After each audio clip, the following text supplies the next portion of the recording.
Nah itu Itu gaya dia.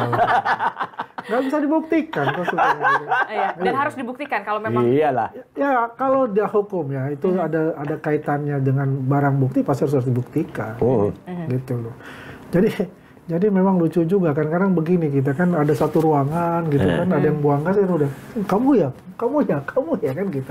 Nah itu harus ada pembuktian. harus ada pembuktian di sana dan siap Mas Roy dan juga beberapa rekan lainnya Sangat siap karena menuju hari terakhir kan makin banyak pembuktiannya. Meskipun ya ada yang kemudian mengejutkan kita ya, satu hari sebelumnya kan ada pengakuan yang sangat bagus dari mantan rektor UGM. Ya, disampaikan panjang lebar 1 jam 13 menit itu dengan detail rinci. Tiba-tiba sehari kemudian ditarik ya. Ditarik sambil ada kertas yang disodorkan ke dia, terus beliau membaca.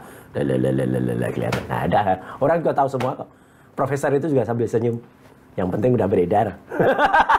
Padahal saya belum nanya ke situ, itu masih poin keberapa loh Mas? Masih banyak terus tapi dia udah langsung loncat ke poin yang itu. Intersepsinya kan taruh aja deh. Padahal saya belum sampai ke poin yang itu, dia duluan ke Loh, poin yang namanya itu. juga on point. Jadi kita Langsung ke lihat poin ya. Nah itu dia ya. Poin sebelah. Nah, itu ya kalau ini on point. Tadi ada salah satu profesor begitu ya di UGM yang kemudian Prof. Sofyan Effendi. Prof. Sofyan Effendi yang kemudian sehari kemudian menarik. Ada orderan khusus memang atau gimana? Ya buat kita nggak ada orderan khusus ya. Ya itu kan versinya kan Mas Roy dan teman-teman lah ya. Kalau perlu kita tanyakan langsung ke beliau seharusnya. Tapi kalau saya lihat. Beliau udah jawab kok. Ya kalau ya kan dia jawabnya itu kan. Kalau saya lihat itu nggak itu. Ya mungkin dia merasa loh kok saya di streaming gitu loh. Ini kan pembicaraan biasa atau apa, dan juga kan ada unsur-unsur juga mengarahkan tuh ada Bisa aja. Iya. Tapi ya kan biar bagaimanapun jadi tinggal pembuktian aja bagaimana kan. Ini dan sudah kita hormati berjalan. prosesnya. Kita hormati lah. Itu adalah merupakan hak ya masing-masing hak individu ya. Oke, dan selaku Wakil Ketua Umum Jokomania begitu kan kemarin juga sempat teman-teman juga sudah dipanggil juga ya, diperiksa sebagai saksi pelapor ya.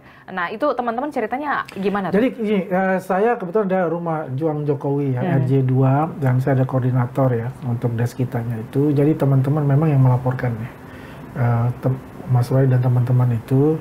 Nah mereka kemarin adalah karena sudah ada penyidikan, jadi mereka di BAP lagi sebagai saksi pelapor. Itu ada 3, ada Andi Kurniawan, terus juga ada Lisman, terus ada Maret, itu ada anggota kita semua. Ya orang-orang yang melaporkan kan pasal 160 kemudian pasal 160 ya, ada pasal kalau Pak Jokowi kan 310 311 ya. Ini kan ada pasal 160, ada undang-undang ITE-nya juga ya, pasal 27 27A. 7A gitu. Ya lucu aja Mbak. Kalau lucunya di mana? Ya lucu lah. 160 kan menghasut. Ya kan kami itu dibilang menghasut. Nggak merasa menghasut gitu ya? Bukan nggak merasa. Menghasut itu sudah ada putusan MK yang mengatakan itu bukan lagi delik formil tapi delik material. Artinya gini, delik material itu artinya harus ada orang yang benar-benar terhasut. Misalnya kita mengatakan, Mbak Adisti itu gimana gitu. Terus orang yang terhasut ini marah kepada Mbak Adisti. Itulah terhasut. Tapi kan sekarang mereka malah membuat kebalikannya gitu. Jadi mereka malah marahnya bikin demonya ke saya gitu ya. Ini kan kebalik ya. Jadi ini menarik sebenarnya kalau terhasut itu ya ketika orang-orang TPWA itu kan menggeruduk UGM gitu. Oh itu nggak geruduk Mas. Kalau beliau itu memang nggak masuk ke Solo. Iyalah. Terus lari ke menggeruduk di Solo. Nah, itulah salah satu yang dan sempat mendatangi juga kan kediaman Pak ya, Jokowi. itu dia itu rame-rame sampai teriak-teriak gitu. Itu bisa terjadi kalau dan itu masuk penghasutan.